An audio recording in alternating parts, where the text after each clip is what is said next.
Welcome to the Here We Grow podcast. I'm your host, Dov Girnun, and you're listening to the real stories, the bold moves, and the tough truths behind what it really takes to grow your business. Today I'm joined by an absolute powerhouse in financial innovation and payments, a friend, Chipo. It's great to have you on the show. Really appreciate you being here. Chipo is the executive of emerging innovation and payments at Nedbank. Welcome to the Here We Grow podcast. I'm excited to be here, Dov. Always a pleasure having a chat with you.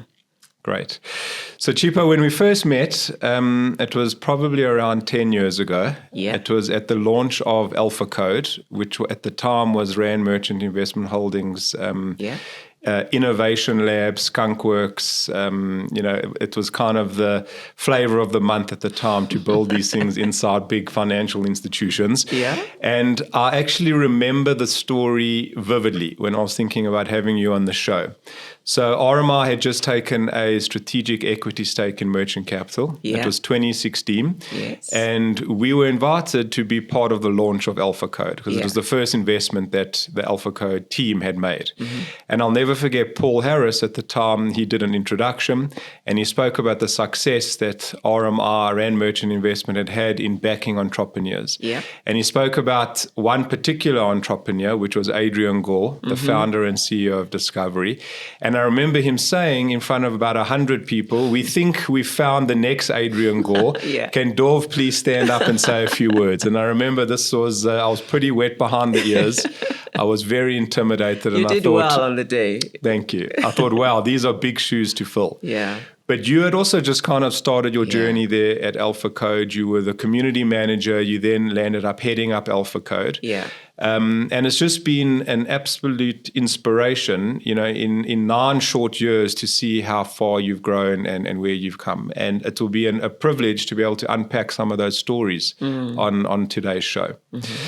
So when we first met, Alpha Code was obviously in its infancy. They landed up taking some interesting strategic investments and some really exciting opportunities. But those kind of experiences and conversations have always stayed with me. What ignited your passion in those early days to be involved in financial innovation? So probably a step back. Just before I joined Alpha Code, I'd been traveling the continent. And I'd worked for an organization called Hand in Hand. And we worked with entrepreneurs, but micro-entrepreneurs, small, medium-sized enterprises. And that's when my passion for working with entrepreneurs really started. We're providing access to finance and access to markets for them. And Alpha Code just gave me a much bigger platform to be able to do that. And in financial services, where you command a significant amount of resources, which is what we had at RMI, and the ability to be able to participate in how those resources are deployed to entrepreneurs back then like yourself and many others that we had in the community, and to see today what Merchant Capital has become, that is just amazing. To say I was a tiny part of that story at some point in time. So that for me is what ignites my passion around innovation. I'm still passionate about working with entrepreneurs. I'm still passionate about creating solutions that support entrepreneurs as well, because that's how we support economies to grow. And that's how we're going to make South Africa successful. Yeah. I mean, we couldn't be more aligned. The SMEs and entrepreneurs are the ones that create economic activity. Yeah. And I've said it a few times before, that is what I believe is going to solve the systemic issues that we have here in South Africa and, allow the country to kind of achieve the heights that I think you and I both think that we can achieve. So you've led the development of some real game-changing solutions at Nedbank. Fast forward to where you are today. Yeah. What's one innovation you think will truly reshape how people experience money in the next 5 years? All of them. But my favorite probably for me is one that is still growing globally, SoftPOS. And it was a very pivotal product for me because I had been thinking about how to make payment acceptance cost-effective for entrepreneurs. Everywhere we went, the cost of the hardware, the processing fees, and it seemed to be such a rigid system around it. And I remember I was probably 2 years into Nedbank, And I traveled to Dublin, and it was the first time I saw that technology. And I said to myself, I have to bring it back to South Africa. I have to bring it back to South Africa. And you can imagine, we have a large acquiring business, right? And we do have hardware.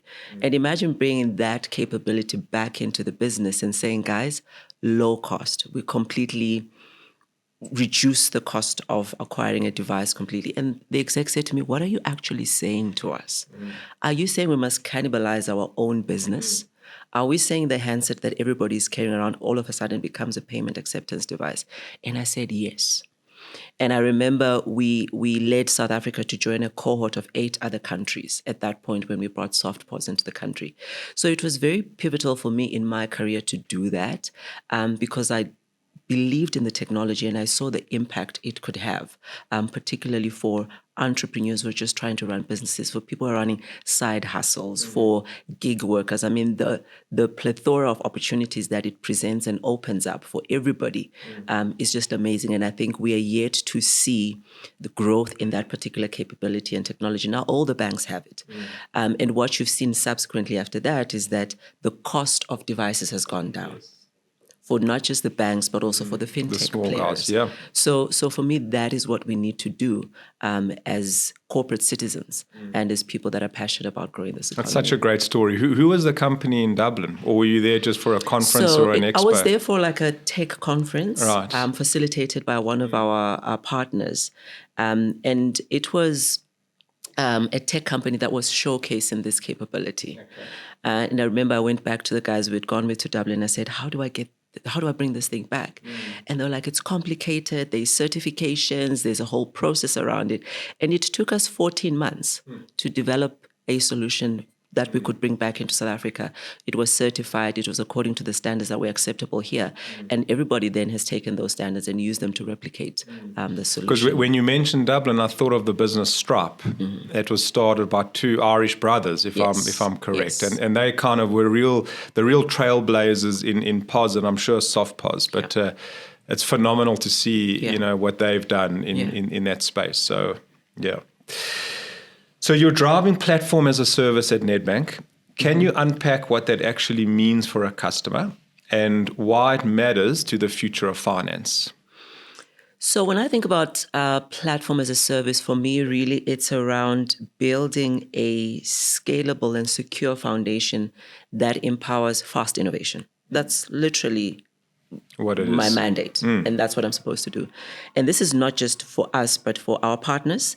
And then the impact that has on a customer. It means simplicity. It means scalability. It means adaptability. It means security as well. And we're able to do that in real time because financial services has changed. We need to be more agile. It needs to be personalized. It needs to be inclusive. And for us to be able to do that and create products that meet the needs of customers in that way, we need to use platform as a service. And that's effectively what we're doing because we're shifting from a product to a platform and we're unlocking so many new opportunities for how people interact with their money on a day-to-day basis. And I think it's just so inspirational and phenomenal that you're actually able to do that within a big bureaucratic organization such as Nedbank. How have you navigated being so innovative and proactive and almost behaving as an intrapreneur within a bank? And, these banks, as we all know, globally don't move very easily, right? So how have you managed that dynamic within such a big bank? Firstly, understanding the lay of the land. It's not just about the technology. I think a lot of people think if I just bring a new piece of tech, then everyone will buy it, the people will follow. Number one, that's not true. The second thing being that in an organization like Nedbank or any other big bank, corporate antibodies by default exist. So my job is to identify them, diffuse them, neutralize them, and make sure that we deliver what we need to deliver for customers. And when I walk into any interaction, any engagement, I always say, on principle, we have to do what's right for the enterprise. And we have to do what's right for the customer. So if I am doing what's right for the customer and I'm doing what's right for our business, then surely I must win. But there's a couple of caveats around that. And I was sharing with somebody earlier on, and I said, when you get into these negotiations around a boardroom, power does not concede without a demand. It's either I'm in power or you're in power. And we need to understand those dynamics. Because every day I'm pitching. Every day I'm pitching to people internally, I'm pitching to people externally. And understanding that, it's really stakeholder management. The technology is an afterthought.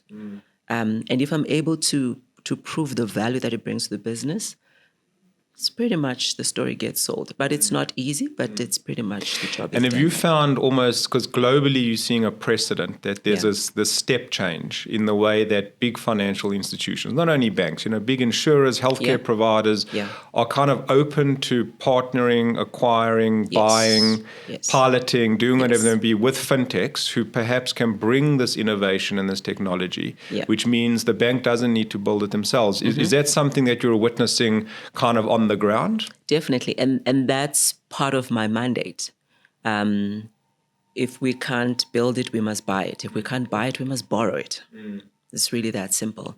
And I think the realization with all big businesses and financial services globally is just that the dynamics have shifted, right? Power is no longer centralized. Technology capabilities are no longer centralized. Everything is sort of democratized and it's accessible to a lot of people. So it's anybody's game at this point in time. And that's why partnerships have become so important.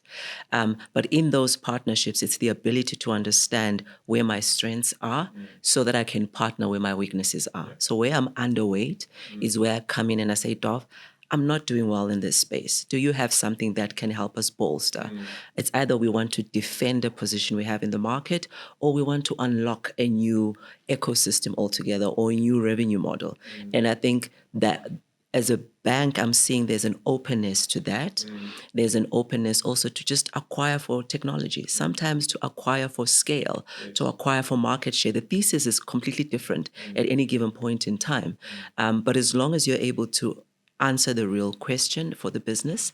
And these partnerships need to be fair.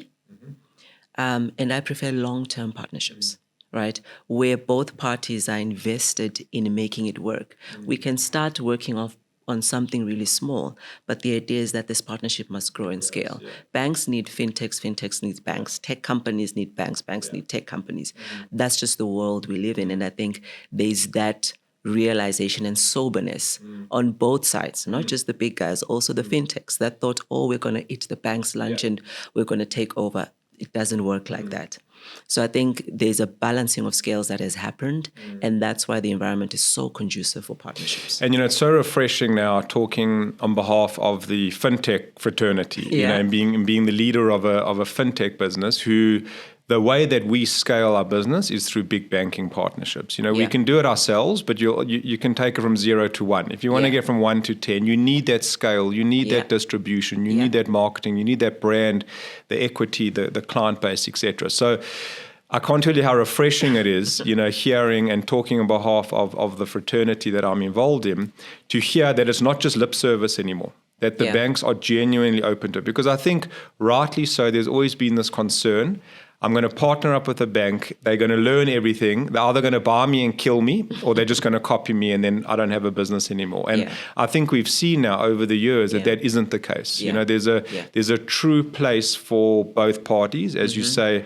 Banks need fintechs, fintechs need banks, and you can almost create this mutual value proposition where you've just got synergies which just continue to grow both businesses. Definitely. It's super refreshing. So I read your article on the importance of taking a uniquely African approach to digital banking and payments. I absolutely loved it, and I loved how you spoke about this hybrid digital payments that combine mobile money with traditional banking robustness. It was a phenomenal article. How do you design solutions that effectively bridge that gap in today's fragmented African markets? Because what we've seen, at least, just to caveat the question, is that there's South Africa and then there's Africa, and kind of, the sophistication and matureness of the South African market is different to the African market. So how have you managed to bridge that into the continent? So firstly, there's, quite frankly, as a bank, we've got certain benefits at our exposure, right? We've got physical teams and assets in country by default, right? We have got access to technological capabilities that we can scale. We also have access to something called risk, legal, and compliance, the guys we don't like. But in instances... Did you call them the antibodies earlier? I didn't say that. I just said the guys that sometimes we have to answer a lot of questions. And I've found that particularly when you want to work across borders, those guys become extremely important in helping you understand the lay of the land, in understanding how you apply capability, how you apply technology in those environments.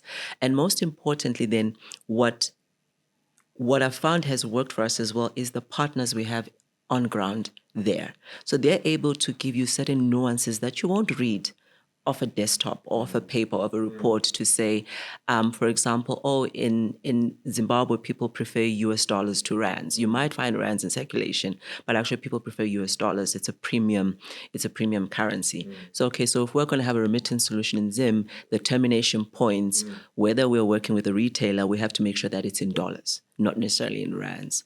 So it's the hybrid between digital. Let's say I'm in South Africa, I send that money digitally, but the person that's receiving it on the other hand, they're going to take physical cash. It's never going to go into a wallet. It's never going to go into a bank account because the financial service system in that country is not reliable, for example. So then you have to enable the ability for that cash to be accessed in that format and in the currency that makes sense. So the ability to be able to be flexible in doing that and really giving customers what they need. And I think that's important. What does the customer in this particular environment need? Can we meet it? And we're not always able to meet the need. And we have to be honest with ourselves. Okay, maybe we can't, but where we can, we do. We really do. I think it's such a good point. Just hearing what you're saying is that being adaptable, being fluid, not being rigid, and really meeting the customer with what they need. Yeah. Not proposing a solution that you may think at head office sounds right, but it's really meeting the customer.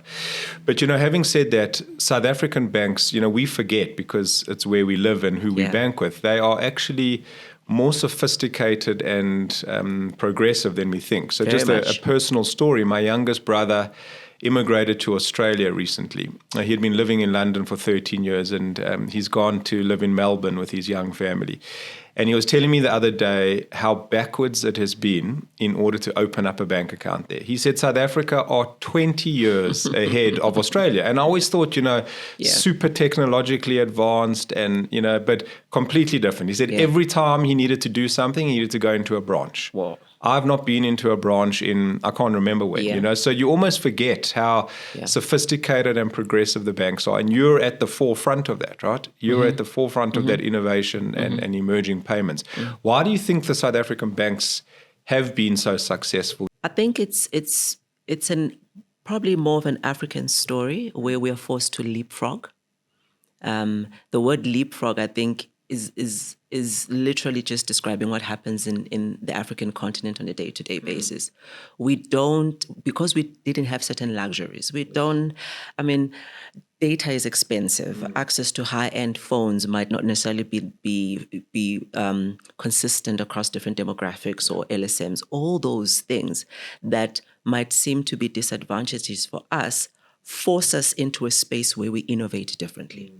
So, and what I've found to be quite helpful, particularly in the South African context, is we've got an amazing regulator, right? We've got a very astute regulator, but an amazing regulator that actually fosters innovation, that literally gives us very difficult questions and questions to answer as banks and as businesses to say, how are you driving financial inclusion? That's not good enough. Why are the fees so high? So when you sit back in that environment, you're forced to constantly innovate. And that's why for us, digital payments is second nature. We develop digital. It's digitally native by default. We don't think about any form of intervention whatsoever at any given point in time. And I think that's just the beauty of where we are as a South African economy. And the people in South Africa really are tech savvy. Across all LSMs, across all age groups. If you just see whenever a solution is taken into market, even something is like PayShop, for example, is taken into market, people get it. Once you're able to show somebody how it works the first time, they get it completely and they run with it and they use it. And that then makes it more inclusive. It broadens sort of the scale of that particular solution. You know, it's so true what you say about kind of the environment breeds this leapfrog, this need for, you almost haven't got a choice. You don't. You know, there isn't a plan B. There isn't. And I've, again, to share another story, I recently attended a program at Harvard Business School, and I've spoken and written about this on LinkedIn before. Yeah.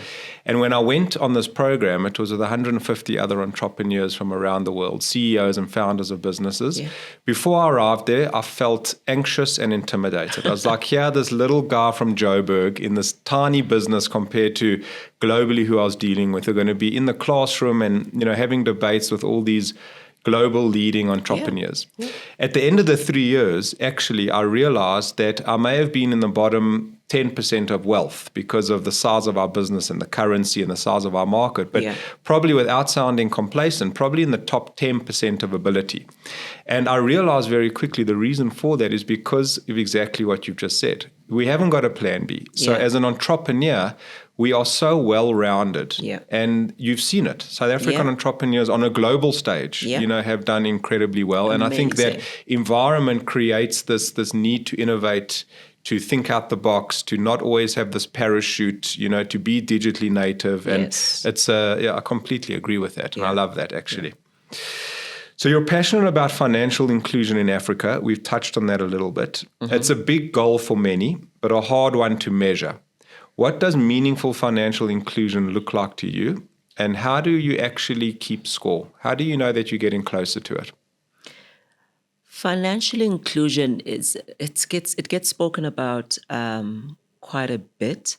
For me, it's not just a passion, but it's a responsibility, right? And a very individual responsibility, a corporate responsibility. And for me, meaningful inclusion is more than just access to a bank account. Right? It's more than just access to a bank account. It's about dignity. Mm-hmm. It's about choice. It's about giving somebody the ability to participate fully in the economy of South Africa, in whatever way they choose to. And on the basis of that, right, it's good for society. Mm-hmm. And if I'm able to have more people come into the financial services system, I measure that by the growth of the economy. I measure that as a business by the growth of my own business. Mm. Something about payments that's very interesting is I say payments is the gift that keeps on giving, right? The more people consume payments, the bigger the pie. Mm. It's not like it's finite it's complete and capped. There's only so much that you can take. It's the more people come in, the bigger it becomes and the more opportunities it presents. Mm. And that's how I think about the solutions we bring into the market, and that's how I think about financial inclusion for us in this context, to say it's good for shareholders, and we can prove it on our bottom line. Mm-hmm. We can see it in the numbers. Mm-hmm. So it's a no-brainer. Oh, that's fantastic. So, Chipo, you're also the founder of Women in Payments in South Africa. Mm-hmm. It's a big title. Why was creating this platform important for you personally, and what changes do you want to see for women in the payment space? And I want to just add, before you answer, you know, we've got some incredible women in merchant capital, and I am blown away. And they must join Women in Payments. I was going to say, I hope they know about it, and you definitely need to chat to them. But I've been blown away by the balancing act, you know, the ability to be a mom, a wife, you know, this woman in business. Like, how have you managed, and we can get a little bit around to the personal stuff. I know you're a mom of 2 boys, but tell us a little bit more about this Women in Payments and what you want to achieve there. So when I got into payments, it was actually my experience when I got into payments was I would go into these meetings and I would see these phenomenal women in meetings, but I couldn't see them anywhere else. And for the first 12 months, I was like, no, maybe they're busy. Maybe I'll see them again. And I remember about 2 years in, I said to myself, there's no way. There's no way these women are inaccessible, unavailable. There's just no way, right? And so Women in Payments for me isn't just about representation. It was about rewriting the narrative around women's participation in this industry. It's about amplifying their contribution that they make every single day when we show up as mothers in the background, as employees, as bosses, whatever the case may be. It's about amplifying that contribution that they bring into the industry. And the vision has always been clear. We are building a platform that not only celebrates women's contributions, but it actively opens doors for them. And that's how we measure it. How many doors are opened for women? How many women are we seeing being profiled in terms of their contribution in this industry? How many women are we seeing at conferences participating, taking center stage, not just emceeing, taking center stage? How many women are we giving access to training and capability? We are launching our mentorship program now with another fintech. And I'm looking forward to that. We recently launched a training program for women only with another fintech. And we've enjoyed so much support from big corporates to fintech companies, and they're coming to us to say, we want to partner with you in this vision. So Women in Payments, it's really such a personal story for me. And I think the other thing that disturbed me as well when I got into payments was a lot of the senior women in payments, they worked so hard to get into these senior positions, and they never stayed because they didn't have the support. And sometimes we're just chopped at the knees. The system just wasn't favorable. And for me, Women in Payments is a platform that allows us to create, or rather, shine a light on the authenticity and the complexities as well of being a mom, a corporate leader, an exec, all those things. And how do you navigate that? Because you don't read it in books. There is no rule book. How do you navigate that? As a mom, I've had to leave my kids so many times. And the mom guilt never goes away. How do you navigate that when you're in another continent altogether, in a different time zone, and you have to be there for a week? And your child is barely a year old, like I did, How do you navigate all that stuff? And who do you talk to about the difficulty and the emotional burden that brings? You're performing and you're delivering at work, but it comes with certain sacrifices. How do I pick which sacrifices I'm going to make and which ones not to? It's all those things. It sounds like such a phenomenal thing. And I can hear how passionate you are and already successful in creating this ecosystem, which I think is so important. Yeah. Can you share, off the top of your head, any personal stories on someone who you've really seen grown and be successful and managed it? Just in general. So believe it or not, when I was starting Women in Payments, I literally went to the women I looked up to in the industry and I said, can you be directors with me in this organization that we're going to start? Yeah. So all the women that are on the board right now, I look up to all of them. I've got 3 CEOs on my board. And that's not child's play. And I look up to all of them. One particular lady, I remember we met in Barcelona, Spain. It's the first engagement. We'd gone to a big payments conference. And I remember looking across the room and I was like, where are the women? And we probably were like 10 at best. And there were like thousands of people at this place. Incredible.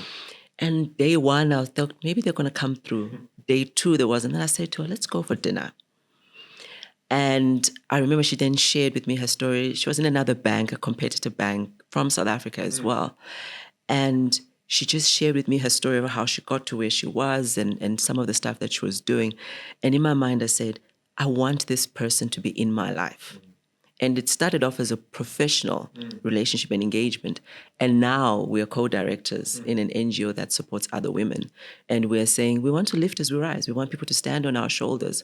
We want so many other people, want to broaden this access that we have found for so many other women to participate in it and shape it as well. So that's just one story, but all of them have got these phenomenal and amazing stories about how they've had to drop off kids with security guards at school because they had to be at work at a 7 a.m. meeting, and what that meant and what that did to them and what they've learned, or how they've had to stand up for themselves when they were being sidelined, how they've had to make their voice known. And that's why something like Women in Payments is really important for me, because it's also about agitating the market and bringing these voices in a consistent but collective manner so that they are louder.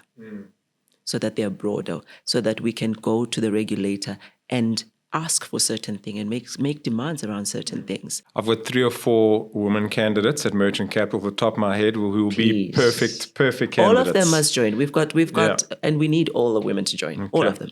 Okay. So from the outside, growing yourself to grow a business looks simple, easy. You do it in a very sleek way. The truth is, you and I both know it's not perfect. No. It's a balancing act.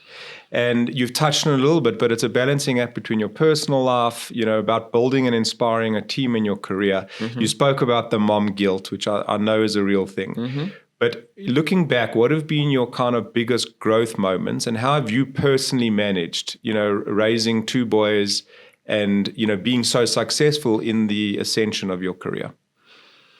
So probably one moment a couple of moments that stick with me. So very early on in my career, when I had my first boy, and my first boy is 16 years old now, I remember I was approached by an old tutor of mine from UCT, and Thabo Mbeki had just been recalled as president.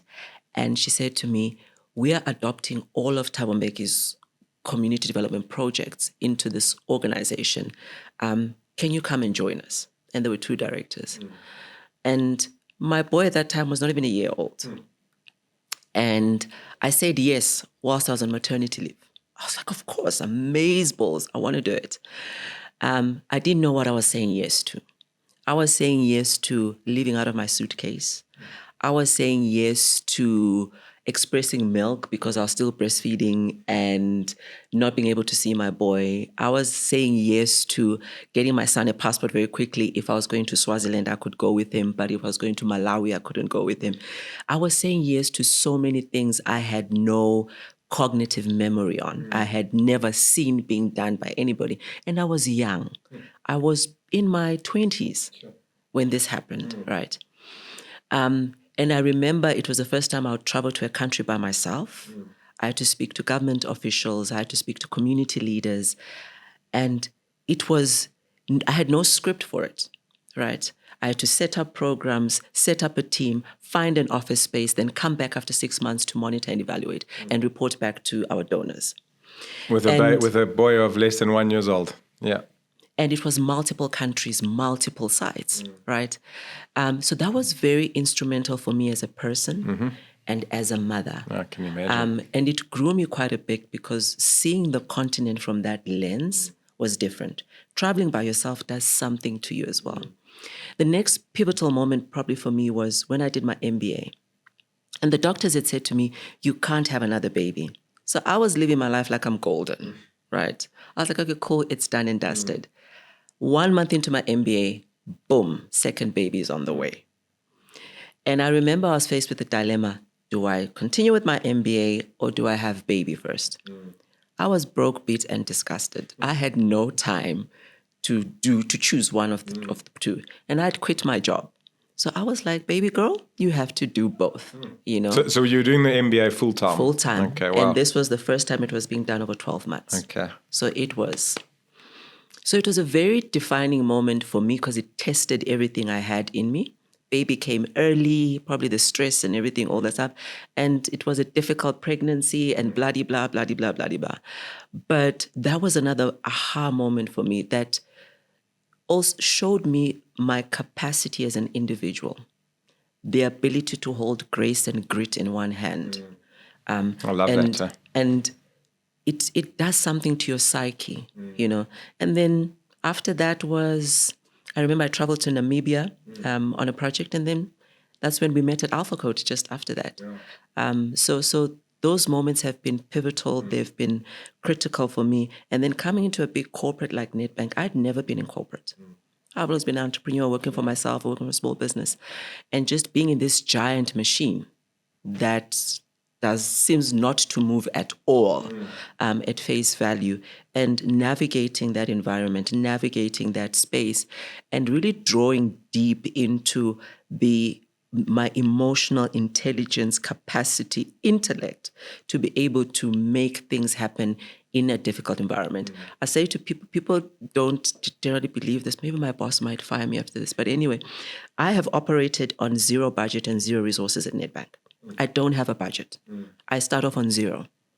So everything I've had to do and deliver in the industry has been negotiations, has been funding from somewhere, has been it's always been about just making it happen. And I could sit back and moan about that, but I look back and I say, I'm really proud of what the team and I have been able to achieve and the stuff that we've been able to deliver on zero budget. That's incredible. Zero resources. It's like building a startup business outside of a corporate. Exactly. It's just that I get a salary for it, which is not bad. Yeah. But those things for me are critical, and they're things that you carry with you wherever you go. It sounds like that 12 months, which must have been, when you did your MBA, not only did you, get smarter from an academics point of view, but the life lessons that you learned during those 12 months must have been pivotal. They were insane. And it was a difficult pregnancy, Dov. It was insane. And I was in hospital all the time.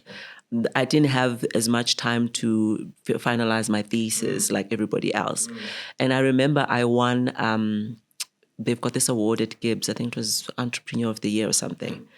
And I remember I had to handwrite, you had to do a business plan and stuff. I literally had to handwrite this thing because I could barely sit up and last minute type it out and send it. And when I won the award, I was shocked. I was like, wow, like amazing. And I started the business after that. It was a fashion business that I started, actually brought it to life for a few years. So yeah, it was What really a great amazing. story to tell your son, who was the one who was being baked in the oven. Yeah, I do this is tell what him a was lot. happening. I'm like, dude, just remind him. Been there, done that. You've seen it all. You can do anything. Eh? Yeah. I love that. That's awesome. So just kind of on that same point, many bold ideas never leave the page because of fear of failure, fear of judgment, just being risk averse. How do you move past that internal resistance? I mean, it sounds like to me that you've built incredible personal grit and perseverance, during these hardships that you've had. So I'm assuming you get to tap back into that. But, any lessons for the people listening to this show, especially trying to navigate this, what you've just told us, in a zero budget thing within a corporate, how do you manage that on a daily basis? So maybe let's start with the first part of the question, how ideas never leave a paper, because I've seen that a lot. I've had some ideas that still haven't left the books right now. It's for a myriad of reasons. But I think one that I hear a lot is fear of failure. I'm just afraid, fear of failure, fear of judgment, fear of the risk that you have to take on in case this thing doesn't work out. And I get it. I really do get it. And those fears are real, especially if you're a parent and you've got real responsibilities. They become very real and tangible to you. They're real consequences. They are real consequences. Yeah. But here's another truth, is that fear is not a stop sign. It's an indication that probably if you're able to get through that, there is something much better on the other side. There always is. There generally always is something meaningful. Even if it doesn't look the way you wanted it to look, there's always something meaningful. So fears doesn't mean stop. It just means maybe proceed with caution. It means steady yourself. It means sense check the data, but it does not mean stop. And what has also helped me move beyond that internal resistance that a lot of people face is to treat fear as a companion. We often okay, then it's done and dusted and I'm walking away. Fear it's a companion. I studied psychology. And there's a lot of human beings, we have so much ability to handle so much stress, fear being one of them, or things that are uncomfortable. But in a lot of instances, we walk away from it or we run away from those situations. Sit with it for a little bit. Ask it, what is it trying to teach you? I give the example and I say, if a little child was to come into this room right now and they're throwing a tantrum, if I spanked that child, what would happen? They would scream and roar and whatever. If I told them, keep quiet, they would scream even louder. But if I said to them, come sit here, you can hold my leg for a little bit, they would eventually calm down. That is how we must treat fear. Fear. Come that's through. A great analogy. Yeah? Just come through. It's okay. Sit here with me. You know what I found so interesting is that, and I'm sure you've experienced this before, and I've been privileged enough to spend some time in the US and understand the psychology of entrepreneurs there. Yeah. In South Africa, failure is a swear word. It is. Culturally, people just see, they, to your point, they're very scared to take that leap of faith because there's always this possibility of failure. In the US, it's completely different. Yeah. And yes, it's a different market and it's much bigger and there's lots of other bigger opportunity there. But almost like, I don't want to say they wear failure as a badge of honor, but there's some venture capitalists who I met, kind of out of Silicon Valley and they won't back an entrepreneur unless they've had one failed business or two failed businesses. Where you tell that to a South African entrepreneur, like, I just don't understand that. I just don't get that. And it always reminds me of reading the Elon Musk book. And I think he's Stanford professor, don't quote me, but something along these lines. They said that they believe that he actually is missing the gene, the DNA that relates to fear. He doesn't believe that he can fail. He has no fear of failure, and that's why he's managed to be so audacious in the bets that he's taken. If you think about SpaceX and Tesla and whatever he's done. Yes. But I don't know, I mean, he's South African, so it kind of dampens my theory a little bit. But I wonder why it is, and it's like almost like an ideology. And can that be changed? Because I almost think there'll be so many more successful entrepreneurs if failure wasn't such a fear. It definitely can be changed. And I think communities like we had at Alpha Code are important to encourage that. Where you've got other entrepreneurs that have also built businesses saying we want to back other entrepreneurs. There's a difference between an entrepreneur backing an entrepreneur and a CEO backing an entrepreneur. As a CEO, I'm a P&L guy. I want to just keep my shareholders happy. I'm almost got these invisible handcuffs that people cannot see. But as an entrepreneur, I've seen it all and I've probably done it all. And my propensity to push you and say, fail. It's okay. Just don't fail this much. I think we need to have the conversation around how much rope and leverage do I have? Exactly. What can I lose and what do I need to hold on to if this thing were to fail? And it's that stubbornness that we need to build in people. And I think it also comes with, that's where public and private sector need to come together. Because our government needs to demonstrate an ability or an appetite to support entrepreneurs of all sizes. No, you're pushing an open door with that one. Yep. I think I believe you.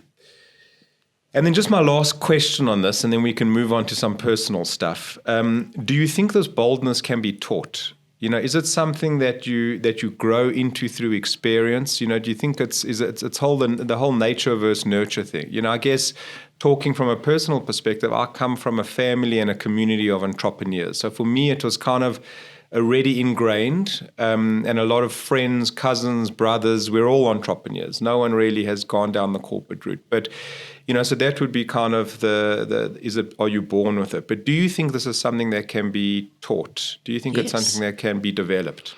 In psychology, you can teach anybody anything as long as you can model it in their brain. As long as you can show it to them. Like you say, you grew up in an environment where everybody around you did this. So the memory you have is of people doing this particular thing. So Being it's almost natural risk. for you to move in that path and in that direction. Same thing. I could have grown up in a completely different environment of people that were corporate, like by the law, by the book, and maybe didn't want to start businesses. And my propensity is towards that. But the brain can be rewired. The brain can be reshaped to the extent that I want it to be reshaped, right? My father was an astute businessman. He was a ruthless businessman, right? My mother was an ambitious hotelier.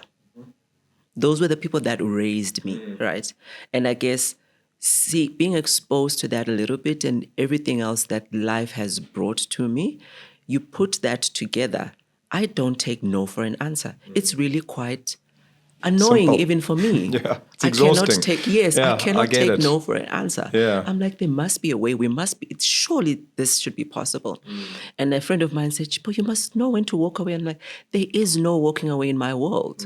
I will get what I want and I will get it in the manner in which I want it. And you almost need to have this stubbornness. But I think as a leader, particularly in corporate, I've seen that I've got such a diverse team and not everybody is like Feels that way. Right? Yeah. So I have to shield some of the people. Sometimes I have to just get up and go and do the work myself. And some of them that sort of display this ability towards wanting to do that, then I'm like, let's go, gladiators, let's do it, So it's also just being able to do that, teach people, show people, model it, and allow people to make the choice. You don't have to leap through something, just move. It sounds like you were brought up in an environment, which was entrepreneurial, and, you kind of saw both your mom and your dad. What's the environment that you're bringing up your boys in? So is your oldest boy 16? Yes. Okay, so certainly he probably doesn't know what he wants to do. But he does. Oh, does he already know? Okay. I'm his mom. He must know what he wants to do. So how do you see their lives shaping? And, I guess the world is changing so quickly and rapidly, and it wouldn't be a podcast if we didn't talk about AI and all of that. But how do you see, their opportunities? So as a parent, there's certain things that I've tried to ingrain in my children very young. Responsibility, personal responsibility. I don't need you to run my house for me. I just need you to be responsible for you yourself. As a person. Yeah. Responsible. And it starts with, you have to eat. You have to bath.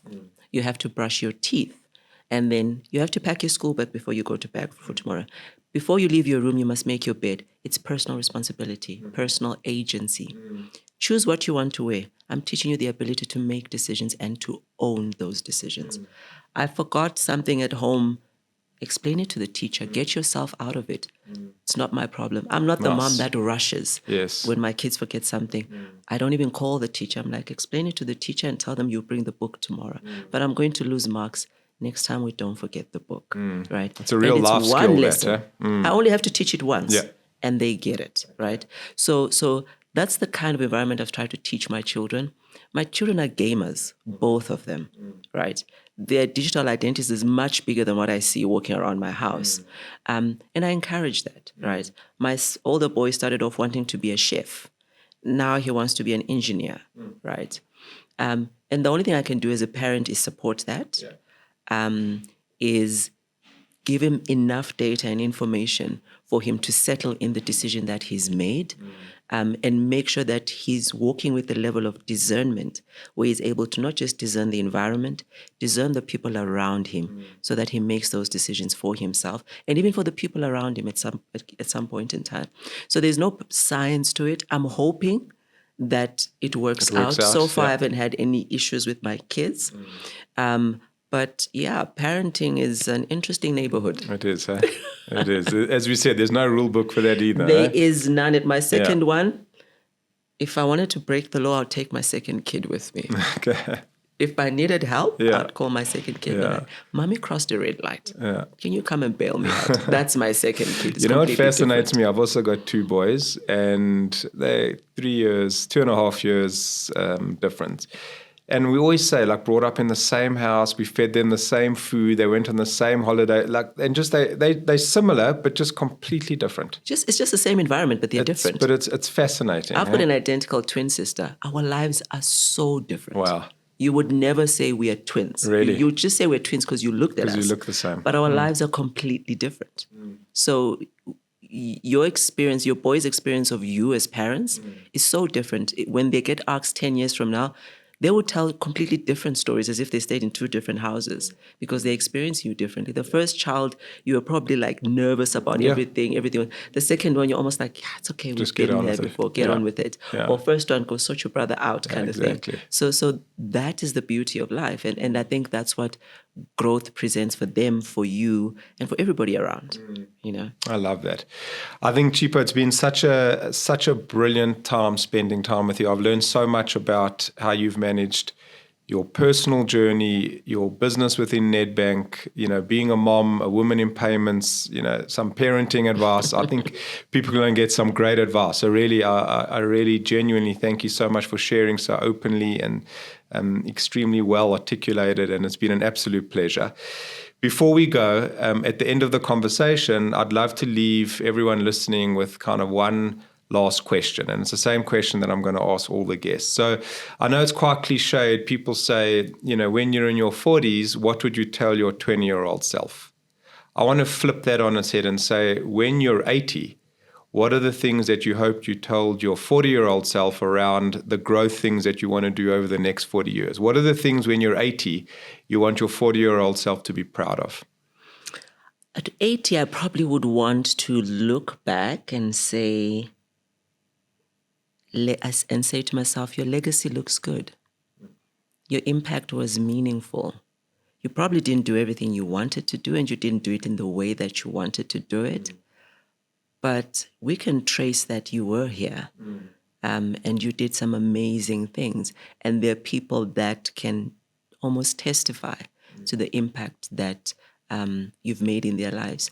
And if it's a system, it's a business, it's a tech capability that outlives and outpaces me. I think I'm in my 40s now, and that's what preoccupies my mind. Like, what am I going to do that will speak for me when I'm long gone? It's either maybe I'm not in South Africa for a bit, or I'm older, whatever the case may be. Something must speak for me. Women in Payments is one of those vehicles. And there'll be so much more that I want to spin off. Beautiful. Well, I can say from what I can see, I think your 80-year-old self is going to be very proud what you've already achieved so far. So Thank you. Once again, thanks for being on the show. It's been an absolute privilege. Thank you. Excellent. Thanks, Dov.